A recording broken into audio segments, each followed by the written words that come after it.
안녕하세요 여러분. 9월 29일 수요일 매일 기도와 수요 예배 병행해서 드리도록 하겠습니다. 우리 다같이 사도신경으로 신앙 고백합니다. 전능하사 천지를 만드신 하나님 아버지를 내가 믿사오며 그 외아들 우리 주 예수 그리스도를 믿사오니 이는 성령으로 잉태하사 동정녀 마리아에게 나시고 본디오 빌라도에게 고난을 받으사 십자가에 못 박혀 죽으시고 장사한 지 사흘 만에 죽은 자 가운데서 다시 살아나시며 하늘에 오르사 전능하신 하나님 우편에 앉아 계시다가 저리로서 산자와 죽은 자를 심판하러 오시리라. 성령을 믿사오며 거룩한 공예와 성도가 서로 교통하는 것과 죄를 사하여 주시는 것과 몸이 다시 사는 것과 영원히 사는 것을 믿사옵나이다. 아멘. 오늘 하나님께서 저희들에게 주시는 말씀은 로마서 1장 16절에서 17절 말씀 보시겠습니다. 로마서 1장 16절에서 17절 말씀입니다. 페이지 수로는 239쪽이죠. 우리 다같이 보시고 제가 봉독해 드리겠습니다. 내가 복음을 부끄러워하지 아니하노니 이 복음은 모든 믿는 자에게 구원을 주시는 하나님의 능력이 됩니다. 먼저는 유대인에게요 그리고 헬라인에게로다. 복음에는 하나님의 의가 나타나서 믿음에 이르게 하나니 기록된 바 오직 의인은 믿음으로 말미암아 살리라 함과 같으니라. 아멘. 복음은 하나님의 능력이다라는 말씀의 제목입니다. 복음은 하나님의 능력이다. 여러분, 미국에 플리처 상이라는 상이 있습니다. 이 상은 미국에 저명한 저널리스트 이분이 원래는 신문의 왕이라고 할 수 있는 이 조셉 플리처 이분의 유언에 따라 1917년에 창설된 그런 상입니다. 어찌 보면 언론계의 노벨상이라고 할 수 있겠죠. 미국에서 가장 뛰어난 업적을 보인 언론, 그 다음에 문학, 음악 작품에 수여되는 상이고, 그래서 미국 내에 이 분야에서는 최고로 권위에 인정된 사람들에게 수상되는 그러한 평가로 주어지는 상입니다. 그래서 뉴스나 보도 사진이나 14개 분야와 문학, 드라마, 음악 7개 분야에서 수상자를 선정해서 매년 4월에 수상자를 발표하기도 합니다. 우리나라에도 지금 사진 플리처상을 받은 사진 작가에서 찍힌 사진들이 각 미술관에서 아니면 어떤 그런 전시관에서 전시할 때가 많이 있는 거죠. 그래서 대체적으로 1963년에는 보도 사진 부분에서 헥트 런던의 카라카스의 반란이 상을 받기도 하고, 이 사진은 주로 이제 전투 한복판에서 죽어가는 병사를 끌어안은 채 마지막 의식을 거행하고 있는 신부의 모습을 담고 있기도 합니다. 그리고 1962년도에는 베네수엘라 군사 쿠데타 당시에 그 당시에 군목인 파티레아 신부가 총탄이 막 빗발치는 가운데서도 사람들에게 임종의 성사를 계속하고 있는 이 사진에 그것이 이제 필수상을 받게 되어서 사람들이 메시지가 뭐냐, 자기의 자리를 지키는 것이 얼마나 소중하고 어려운 일인가. 빗발치는 전쟁 상황에서도 그 임종을 지켜보고 또 세례를 베풀어 두고 임종의 예식을 치러주는 것이 그렇게 중요하다는 것을 보여준 것이죠.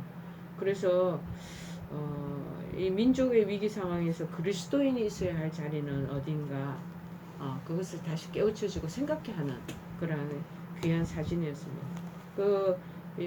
위험한 전쟁 상황에서도 어찌 보면 지금의 이런 어려운 팬데믹 상황에서도 그리스도인이 있어야 할 자리가 어딘가, 사역자들이 있어야 할 자리가 어딘가, 정말 바로 성루가 아닌가.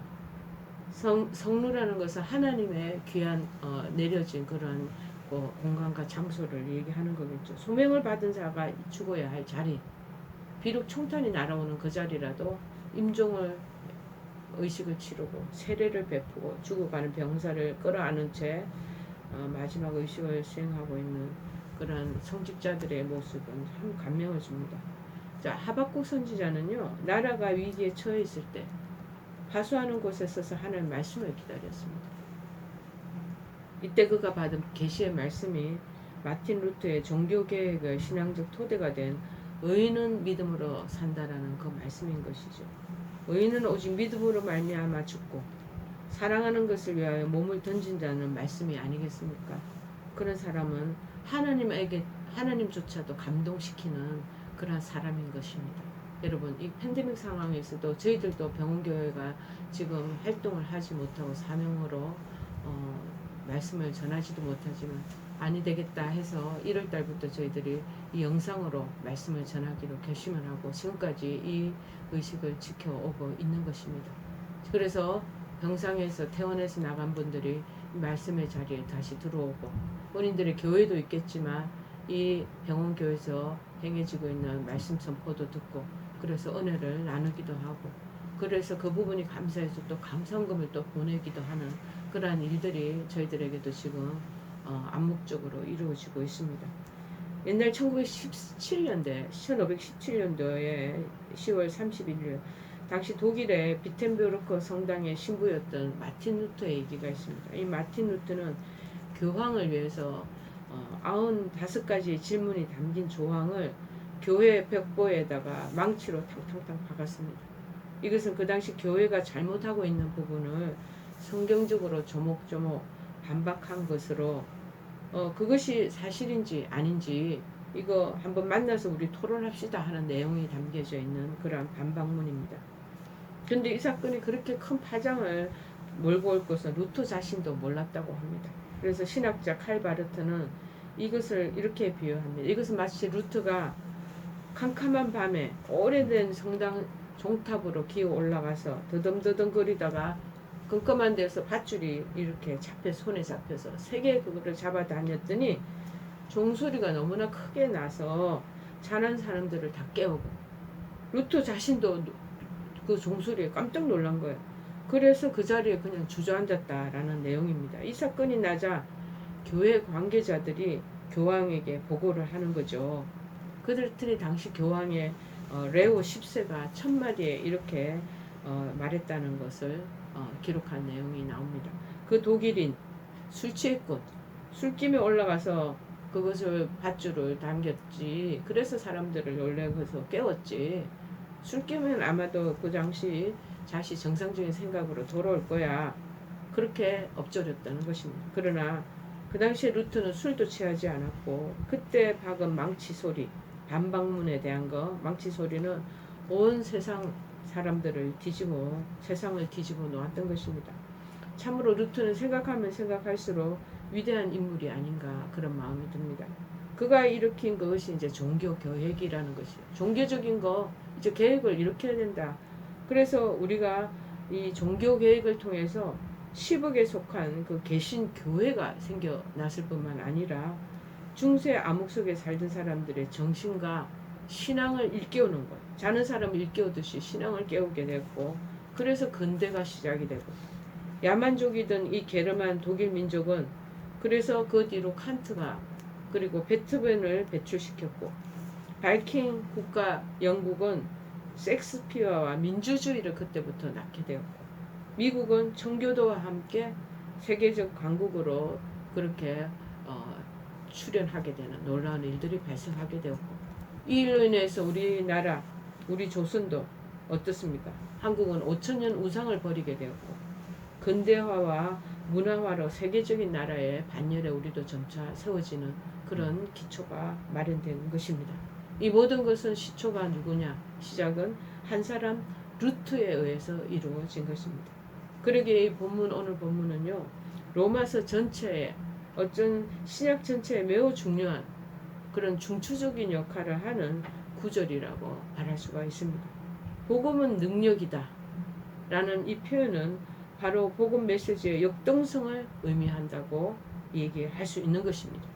복음은 모든 사람들을 향한 하나님 사랑을 전달해주고 있지만 이는 삶과 무관한 메시지가 아니라는 거예요.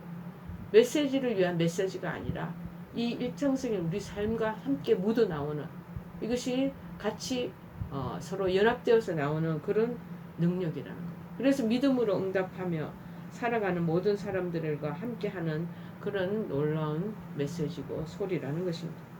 복음을 듣기 위해서는 하나님의 임재를 반드시 경험해야 합니다. 오늘 저희들도 아침마다 큐티를 하는데 에베소서 3장 17절에 이 내용의 메시지가 저희들에게 또 전달됐습니다. 이 복음을 위하여 그의 능력이 역사하시는 대로 내게 주신 하나님의 은혜의 선물을 따라 내가 일꾼이 되었노라 라고 바울도 마찬가지로 하나님의 구원의 경륜의 비밀, 이 복음의 놀라운 능력에 따라서 자기가 일꾼이 되었노라, 하나님 사역자가 되었노라고 고백하는 그 메시지를 들었습니다. 여러분, 이 복음의 놀라운 역사를 경험하기 위해서는 반드시 하나님의 임재를 경험해야 하는 것입니다. 첫째 16절에 그래서 복음을 부끄러워하지 않는 이유는 바로 이 복음이 모든 믿는 자에게 구원을 주시는 하나님의 능력이 되기 때문이라고 말합니다. 그런데 이 복음, 이 구원의 계획에 따라 유대인들이 매우 중요한 지위를 가지고 있다는 것을 먼저 유대인에게라고 표현하고 있지 않겠습니까? 하나님 능력이 먼저는 유대인에게요, 그리고는 헬라인에게다 라고 얘기하죠. 이거는 유대인이 첫 번째이고 다른 헬란, 이방인이 두 번째라는 그 의미가 아닙니다. 하나님의 구원 역사 속에서 유대인이 먼저 선택을 받았다는 것을 강조하는 것이죠. 강조하는 것이고 로마서는 이 부분에 대해서 이후 9장 11장에서 깊이 다루고 있습니다. 자, 그런데 이 복음은 단순히 능력을 나타내는 것뿐만이 아니라 구원으로 인도하는 하나님 능력의 효과적인 작용을 지금 말씀하고 있는 거죠. 이는 분명히 목적과 방향을 가지고 있다는 것입니다. 바울이 말하는 구원은 단순히 죄를 용서하는 용서를 넘어서는 것입니다. 아담의 범죄의 결과로부터 이 구원의 전 과정을 다 포함시키고 있는 것. 여기에는 우리가 구원을 받음으로 해서 이제는 의인이 되었다, 칭의. 우리가 신학적인 용어로 칭이라는 것이, 우리는 이제는 죄인이 아니고 의로움으로 칭함을 받은 그 의인으로 하나님께서 우리를 인쳐주셨고, 그 다음에 나타나는 것이 칭이, 나는 구원받았다, 그거로 끝나는 게 아니라 그 다음에 자네 스노이 목사님이 얘기한 것처럼 성화에까지 이르러야 된다. 점점점 우리는 믿음 안에서 변화되어 가지고 거룩과 성결을 이루는 그런 삶으로, 그런 인간의 본연의 모습으로 나가야 된다 해서 성화 얘기하시는 거죠. 그 다음에 마지막 갈무리가 아름답게 맺어지는 게 열매가 뭐냐면 영화가 되어야 된다. 영화는 무엇이? 하나님의 영광을 드러내는 존재로 우리가 거기에까지 나가야 된다. 칭의와 성화와 글로리피케이션, 영화의 장면에까지, 그 결과에까지 이르러야 된다라는 것을 말하는 것이죠. 하나님 자녀가 되기 위해서는 우리가 아담의 자녀이기 때문에 구원이 필요하죠. 우리가 무엇을 내 자신을 위해서 할 수 있는 것은 없습니다. 이 구원에 이르기까지는 오직 복음을 통해서 하나님의 능력이 우리에게 역사되는 것이 필요하다는 거예요. 그래서 복음은 인간의 자유의 의지를 무효화시키지 않고 모든 믿는 자를 위한 하나님의 능력이 된다는 것입니다. 하나님께서는 자신을 위해서 인간들이 우리 가지고 있는 우리의 의지를 거부하도록 촉구하시지는 않으셔요. 구원의 능력이 구원의 효과를 미치려면 듣는 자들이 믿음으로 반응을 해야 된다. 반응하는 여정이 성화로 나타나는 것, 거룩함으로 나타나는 것이죠. 우리의 믿음은 가치 있는 것은 아니지만 믿음이 없이는 개인적인 구원은 이루어질 수가 없다는 것입니다. 그래서 본문에서 이 헬라인이라는 표현은 문자 그대로 그 당시 헬라 말이나 문화를 사용하는 사람을 한정시키는 말만을 의미하면 우리는 안 되겠습니다. 유대인을 제외한, 첫 번째는 유대인이고 두 번째는 유대인을 제외한 모든 사람을 다 통칭해서 말하는 것입니다. 그래서 본문을 다시 번역한다면, 굳이 번역한 첫째는 유대인에게요. 그리고는 유대인이 아닌 다른 사람들에게다, 두 번째는 이렇게 말하고 있는 것입니다. 복음은 모든 믿는 자를 구원하는 하나님의 능력입니다. 자, 그렇다면 이 구원이 의미하는 바가 무엇인가 하면은 육체적인 위험으로부터 벗어나는 그것부터 시작해서 죄의 영향력으로부터 벗어나게 하는 것들을 다 총체적으로 포함해서 말하는 것입니다. 복음의 가장 큰 능력은 바로 구원의 능력이고, 그 구원은 헬라어로 소테리아, 헷수테리아라고 말합니다. 자, 루트는 어떤 사람이었습니까? 이 벼락치는 날, 이 벼락이 여름에 막 치는 그런 날, 숲을 지나가다가 너무 벼락이 와우르륵 캉캉 덮치니까 너무 무서운 거예요. 그러면 그래서 큰 나무 밑에 들어가서 엉클리면서 자기도 모르게 고백이 나온 거예요. 그러면서 하나님이 제가 이 벼락치는 날 저를 살려만 주시면 수도사가 되겠습니다 하고 서원을 하게 됩니다. 그래서 이 루트가 벼락을 맞고 엎드려진 곳에서 거기서 자기도 모르게 서원한 내용이 나옵니다. 자, 그 돌비에 그래서 루트가 벼락 맞고 엎드려진 그곳에 가보면 종교개혁 운동으로부터의 전환점이다라고 쓰여져 있는 그 흔적이 돌 비석이 남아있다는 것이죠. 그 밑에는 도우소서 하나님 내가 수도사가 되겠습니다 하고 이제 고백한 내용이 쓰여 있습니다. 이렇게 해서 이제 수도원에 루트가 들어오게 된 거예요. 수도사가 되기 위해서. 그래 두려움 속에서 어떻게든 하나님을 기쁘시게 하려고 최선을 다한 노력합니다. 사흘 동안 빵 한 조각도 입에 대지 않고 굶는 그런 금식도 하기도 했고요. 축제의 절기보다도 금식의 절기가 더 위로가 된 것 같습니다. 하루에 7번씩 규칙에 따라 기도할 뿐만 아니라 철야도 하고 고행을 하고 하루 일과로 그렇게 지냈습니다. 하루하루를. 덥고 자라고 준 담요도 하나님 앞에 너무 미안해서 저 살려주신 그 은혜가 너무 감동스러워서 덮지 못하고 그냥 보행을 하는 거예요. 그래서 얼어 죽을 뻔도 했던 적이 있다고 고백합니다. 그리고 매일 수도원에 사는 일은 오늘 하루를 지나면서 오늘 내가 뭘 잘못했지. 그리고 자기를 자꾸 점검하는 거죠. 오늘은 내가 나쁜 일을 하나도 안 했어. 그러다가 툭 하면 또 그것에 만족하지 못하니까 또 금식하고 또 철야하고 그러다 보니 루트는 이 소화 기능이 다 완전히 망가진 상태로 있은 적도 있습니다. 그러다가 로마 교황이 있는 로마에 성지순례를 가지 않았겠습니까? 그 성지순례를 갔는데 그곳에서 한 28개 계단으로 된 빌라도의 계단을 무릎으로 엉금엉금하면서 올라가는 거예요.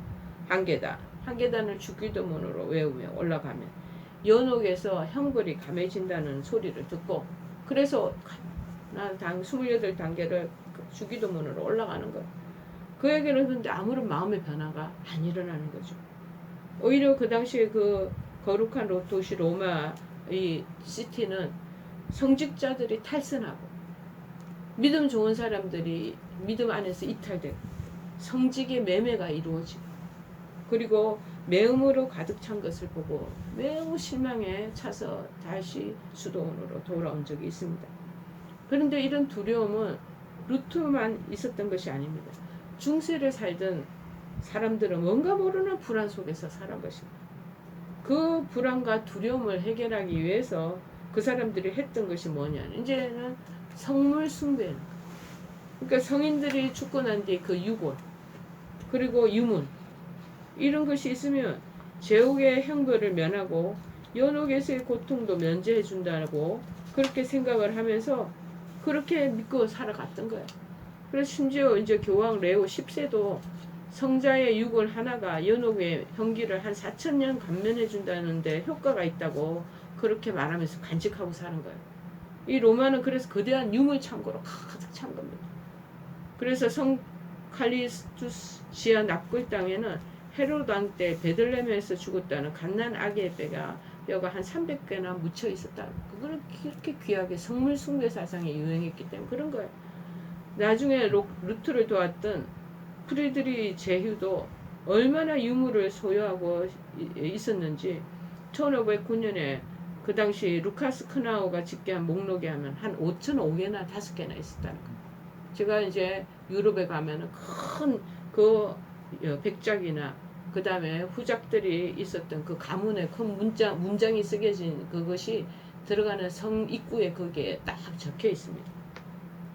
그런데 성자들의 유물을 많이 간직하면 간직할수록 연옥에서 형벌을 감할 수 있는 큰 그런 은택이 있기 때문에 그거를 자꾸 소유하게 되는 거예요.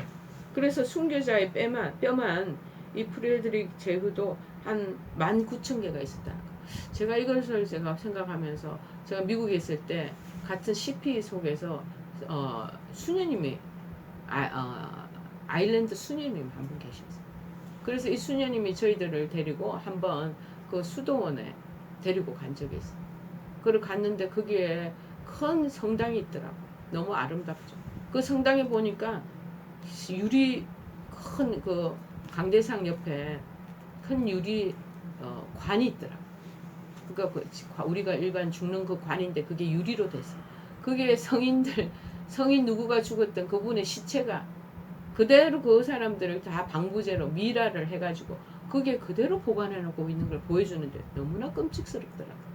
아마도 그때 옛날에 천주교의 전통상 성자의 죽은 유골이나 그분의 가지고 있는 시신을 그대로 보고 보관하는 것은 큰 연옥에서 당신들의 그 형벌을 감원해 준다는 그 유래에 의해서 지금까지 죽은 자의 그 유골이나 그 다음에 그 시신을 보존하는 그 법칙이 있어서 그대로 그 방부제 처리를 해가지고 보관하는 것을 보고 끔찍한 생각이 들더라고요. 아마도 그래서 그런 분들이 가지고 있는 그 유골들의 보관이 그렇게 이루어지지 않았나 싶습니다. 여러분, 이 루트를 비롯한 당시 사람들은 성물 숭배에 왜 매달렸겠습니까? 뭐냐? 두려웠기 때문이 아니겠습니까? 신학자 이 폴 틸리는요, 중세시대의 종교적 기후의 특징을 불안이라고 보고요. 자, 그러면 왜 불안했습니까? 아마도 종교 때문이 아닌가. 이 종교는 끊임없이 인간에게 선행을 통해서 하나님을 만족시켜야 한다. 하나님을 기쁘시게 해야 한다. 하나님을 영화롭게 해야 한다는 그러한 마음에 그 안에 가지고 있었던 신념이 그 안에 종교적인 신념이 있었다는 거죠. 그래서 종교를 영어로 뭐라고 그러고요? religion이라고. religion. 뭐냐? 그 말뜻은 묶는다, 잡아, 맨다라는 말의 의미를 내포하고 있다고 합니다. 그러니까 종교는 자신을 하나님 앞에 잡아 매므로서 하나님을 만족시키고 그로 인해 복을 받으려는 인간적인 체계를 말하는 것입니다. 종교의 아이러니는요, 종교는 잡아 매면 멜수록 더 우리를 옥죄인다는 겁니다. 선행은 하면 할수록 우리에게 더 큰 실패감과 낙심감을 줍니다. 왜냐하면 이 정도면 하나님을 만족시킨다는 기준이 없기 때문이라는 것이죠. 그래서 사람들 밑도 끝도 없는 고행을 지속하지 않겠습니까? 성질을 무릎으로 순례하기도 하고 성물을 수집하고 숭상하고 숭배하고 그리고 화려하고 장엄한 예배를 드리기도 하고 수도원에서의 가학적인 금욕 생활을 밥 먹듯이 하고 과도하게 많은 헌금을 내기도 하고 우람하고 아름다운 교회를 계속 화려하게 짓기도 하고 건축하고 유럽에 가보세요. 너무나 그 예배당이 아름답습니다. 어떻게 저렇게 조각을 잘했나 할 정도로 정말 화려합니다. 장엄합니다. 예술작품을 봉헌하기도 하고 이 모든 것의 종합판이 어디에 있냐면은 로마의 베드로 성당에 가보면 나와 있습니다. 제가 십몇 년 전에 제가 혼자 이 베드로 성당에 들어가 본 적이 걸어서 물어 해서 베드로 성당을 간 적이 있습니다. 미켈란젤로 등 세계적인 미술가들이 짓고 만들어준 이 건물은 정말 하나님께 봉헌해서 만족해 하고 자신의 불안과 두려움으로부터 벗어나고자 했던 전형적인 중세시대에 왜곡된 믿음이 만들어낸 율법주의적인 산물이라는 거예요. 자, 그래서 특별히 저는 이 스카이 제슨이라는 사람이 쓴 책이 종교에 죽고 예수에 살다라는 책이 있는데요. 이 책은 우리가 믿는 신앙을 종교와 예수로 나누었어요. 종교를 니네들이 믿을래? 예수님을 믿을래? 신앙의 길이 과연 어디 있는지를 우리에게 질문하는 내용들이 이 안에 책 내용입니다. 종교는 마치 세 가지와 같다는 것. 스포츠와 같다는 것. 스포츠는 즐기지만 목숨 걸지 않잖아요. 잘못하면은 이 종교가 그렇게 갖고 첫 번째 스포츠와 같고 그리고 스포츠 즐기고 나면 마음이 평안해졌잖아요. 종교가 그렇게 된다는 거. 두 번째는 종교는 중독과 같다. 에딕션, 중독이라는 거. 종교는 자신 속에 솟아나는 왠지 모를 불안과 두려움을 마취시키는 중독이다. 중독은 중독될수록 더 빠져 들어가는 특성이 있잖아. 멀쩡하던 사람이 사이비나 이단에 빠지는 이유가 이 중독성 때문에 빠진다는 거. 종교가 목적이 아니라 수단이 되어버려요. 그래서 자기 만족, 자기 쾌락을 위해서 하나님을 이용하는 거죠. 그래서 이 저자는 종교는 두려움을 이기기 위한 통제 시스템이다. 자기 두려움을 극복하기 위해서 하나님을 이용하는 거다. 그렇게 말합니다. 세 번째는 뭐냐? 종교는 돈 때문에 일하는 일용 노동자와 같다. 즉 일하는 주인하고 관계가 없는 상관이 없는 거예요. 일을 하면 돈이 나오니까 수당이 나오는 것이니까 돈을 얻기 위해서 그렇게 하는 쉽게 얘기하는 일용 노동자 봐 똑같다는 거. 알바하는 것과 같다는 거죠. 뭐냐? 하나님과 주인과 좋은 관계는 그거는 치부해버리고 돈 받기 위해서 목적이 오로지 돈인 것처럼 종교로 이 사람들이 행복하거나 구원을 얻지 못한다. 그런데 여러분 기독교는요 종교의 체계는 갖췄지만 엄밀히 말해서 종교가 아니라 예수님입니다. 우리는 문제를 위해 예수님을 이용하는 것이 아니라 예수님 자신을 사랑하며 예수님께로 나가야 한다는 것입니다. 예수님과 관계의 핵심은 일이 아니라 예수님 그분 자체입니다. 하나님 그분 자체입니다. 종교의 핵심은 일입니다. 예수님의 핵심은 관계입니다. 관계. 여러분 예수님은 그래서 백성들을 짓누르는 바리새인들을 사람들의 어깨에 무거운 짐을 지우는 자다라고 하면서 종교라고 그들을 지적하고 비판하지 않겠습니까? 그래서 예수님은 마태복음 23장에 이러한 억울한 종교적인 짐 속에 허덕이는 자들을 위해서 얘기합니다. 수고하고 무거운 짐진 자들아 다 내게로 오라. 그래서 달라스 윌라드라는 유명한 이 신학자는 말합니다. 하나님을 향한 세대의 적은 하나님을 위한 일이다. 이 종교는 짐이 되고 예수님은 쉼이 된다는 걸 우리가 아셔야 됩니다. 핵심은 그겁니다. 일이 필요 없다는 것이 아니라 일이 믿음의 조건이 되어서는 안 되는 것. 어떤 사람들은 일을 하나님 사역을 해나갈 때요. 그 일을 하고 나면 지가 만족과 자기 안에 즐거움이 있기 때문에 일을 하기 위한 그런 사역자로만 전락할 때가 있다는 것. 그러나 이 하나님에 대한 헌신과 봉사와 선행과 그 다음에 이 사역은요. 정말 구원의 그 은혜가 너무나 감사해서 믿음의 그 결과로 하나님 앞에 올려드리는 것이 되어야 된다는 것입니다.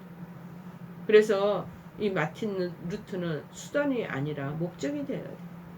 우리는 종교인으로서 크리스찬이 아니라 예수님을 믿는 크리스찬으로서 믿음의 핵심은 일이 아니라 관계다. 하나님과의 관계, 예수님과의 관계가 잘 이루어져야지 중요하다는 것입니다.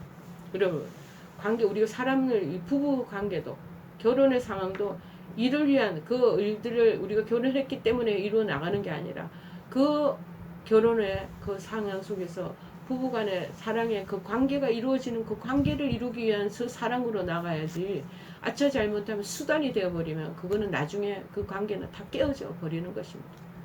여러분 무엇보다도 오늘 마틴 루트 속에서 특별히 바울이 고백하는 것은 뭐예요? 의인은 오직 믿음으로 산다. 루트에게도 오늘 혁명적인 변화를 일으킨 로마서가 바로 오늘 이 로마서 1장 16절 17절입니다. 내가 복음을 부끄러워하지 아니하노니 이 복음은 모든 믿는 자에게 구원을 주시는 하나님의 능력이 됨이라. 첫째는 유대인에게요 또한 헬라인 두 번째는 우리에게 이르렀다는 것을 말하고 있습니다. 여러분 복음이 능력이 있다라는 것은 그 안에 하나님의 의가 담겨져 있기 때문입니다. 그 하나님의 의가 드러남으로 말미암아 믿음으로 믿음에 이르게 되는 것입니다. 그래서 구약 하박국은 오직 의인은 믿음으로 말미암아 살리라 그렇게 말하고 있지 않겠습니까? 오늘 주시는 이 말씀 속에서 하나님의 앞에 믿음으로 바로 서는 것, 인간의 노력으로는 하등의 관계가 없고 오직 믿음으로 우리는 받아들이고 그래서 믿음으로 믿음에 이르게 한다. From faith to faith. 하나님의 신실함에 기인하는 그 관계가 잘 이루어지고 인간이 믿음의 그 선행으로 그 결과로 보답하고 이렇게 시작과 끝이 믿음으로 그것이 총괄되어야 된다라고 말하고 있습니다. 그래서 하박국 선지자는 이 믿음을 에무나라는 히브리어 단어로 표현합니다. 이는 뭐냐? 에무나. 성실함과 견딤으로 그러한 의미로 안정감, 내적인 안정감으로 나가야 된다라는 것을 말하고 있습니다. 이 에무나는 순전함과 신뢰 그리고 양심적인 성실함으로 특징 지어지는 행동을 말합니다. 바울은 의를 가진 사람이 의를 표현함으로 생명을 찾게 된다고 말하고 있습니다. 이는 믿음으로 사는 자들이 생명을 찾게 된다는 의미죠. 여기서 생명은 현재와 그리고 영원한 생명을 나타내는 이 life, 이 생명을 말하는 것입니다. 하나님은 한 시대를 이끌어갈 사람을 택하여 기름 부어 사용하십니다. 그렇게 택함받은 사람이 노아가 되고 아브라함이고 사무엘이고 다윗이며 엘리야고 그리고 예레미야고 그리고 바울과 그 다음에 우리를 통해서 하나님께서 우리 믿음의 자리를 지켜나가는 것을 하나님께서 기뻐하시는 것입니다. 우리 플리처 상을 받은 이 신문의 사진의 내용의 신부님처럼 총알이 쏟아지는 전선에서도 증인의 자리를 지키기 위해서 용감하게 행동하는 사람이 아니겠습니까? 하박국 선지자도 마찬가지고 파수하는 성루에 올라가서 하나님의 그 저주 앞에 자신의 몸을 던져 하나님 심판과 대결하잖아. 우리도 지금 이 코로나의 이 어려운 재해 속에서도 우리가 믿음의 자리를 지키고 하나님 주신 복음의 능력을 그 다음에 우리가 믿음의 현장에서 지켜나가면서 살아나갈 때 정말 하나님께서 기뻐하시는 정말 복음의 능력을 힘있는 자로 영광을 돌리게 될 줄 믿습니다. 지금 나는 어디에 서 있는지 우리 자신을 돌아보는 그런 오늘 본문의 말씀과 비추어서 나가는 저희들 모두가 되기를 바랍니다. 우리 찬송가 몇 장이죠? 377장입니다. 377장 찬양하시겠습니다.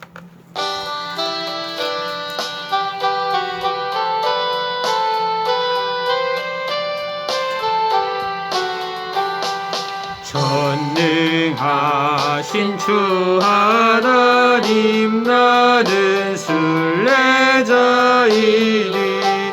나는 심히 연약해도 주는 강하옵니다. 하늘 양식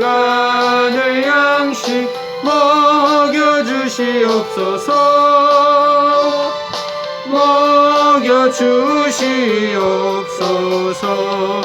수정 같은 생명수를 마시도록 하시며 불과 구름 기둥으로 나를 인도하소서.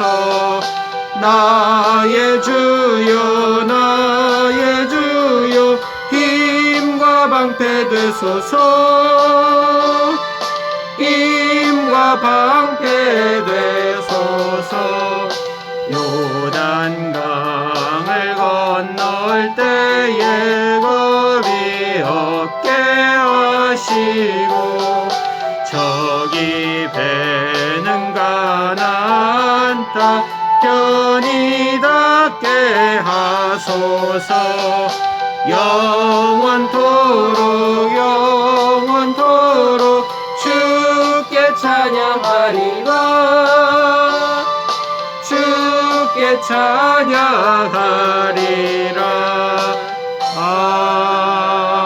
아멘. 우리 다 같이 매일 기도 주기도문을 함으로 마치겠습니다. 하늘에 계신 우리 아버지여, 이름이 거룩히 여김을 받으시오며 나라의 마옵시며 뜻이 하늘에서 이룬 것 같이 땅에서도 이루어지이다. 오늘날 우리에게 일용할 양식을 주옵시고 우리가 우리에게 죄 지은 자를 사하여 준 것 같이 우리의 죄를 사하여 주옵시고 우리를 시험에 들게 하지 마옵시고 다만 악에서 구하옵소서. 대개 나라와 권세와 영광이 아버지께 영원히 있사옵나이다. 아멘.